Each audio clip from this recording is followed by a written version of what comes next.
мысалы мынаны келесі көрсеткім келіп отырған, мен сіздерге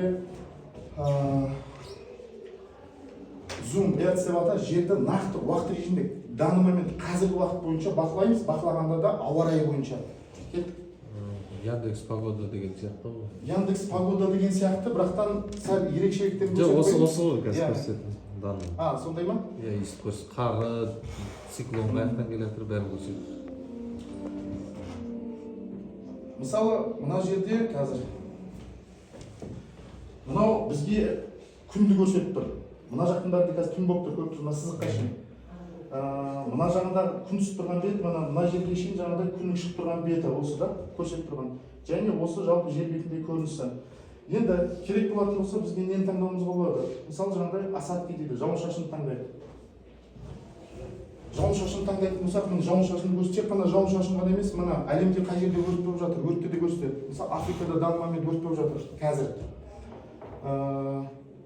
Венесуэла мемлекетінде өрт болып жатыр мысалы да. Деген сияқты мына. Мыналар жалпы көкпен көрсетілген бәрі жауын-шашын болып жатқан жер мына. Мысалы Қазақстанға келеміз. Қазақстанның өзін бақылап көрейік. Қазақстанның Қызылорда облысында жаңбыр болып жатыр екен. Жаңа кім келді Қызылордадан? Мына Қызылорданың оңтүстік аймақтарында міне басамыз қар жауып жатыр екен. Сағатына 7 мм дейді, желдің жылдамдығы 7 км сағат дейді. Вроде Қазақстанның мына шығыс Қазақстанда жауып жатыр екен. Марқакөлде жоқ енді, Марқакөл мына жері болатын болса, Марқакөлге жақын жерде бұяқта да аздап қар жауып жатыр деген сөз, Қарағанды қараңызшы. Қарағанды. Мысалы не болып жатыр екен? Қарағанды керек болатын болса, Қарағандыны үлкейте береміз. Мысалы Қарағанды керек сізге. Қарағандыны аштық. Сізге қай аудан керек именно? Өзі керек болатын болса, мысалы Қарағандының тұсын басамыз. Бізге мәліметтер облачный дейді, ешқандай жауын-шашын жоқ, бірақтан 15 км сағат жаңағыдай жел тұрып тұр. Қарағандыны мысалы көре салайық. Екінші нәрсе, жел керек болатын болса, мысалы желді басамыз. Қарағанды Теміртаулардағы мына желдің жылдамдығын көрсетіп тұр. Егер керек болатын болса, температураны басамыз. Температура болатын болса, -4 градус болып тұрады Қарағандыда. Давление тағы басқа бәрін көрсетеді. Егер давление керек болатын болса, мына давление 1028 гектопаскаль.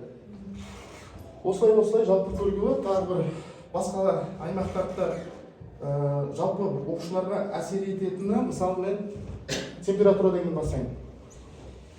Түс бойынша да көрсетеді. Көріп отырсыздар.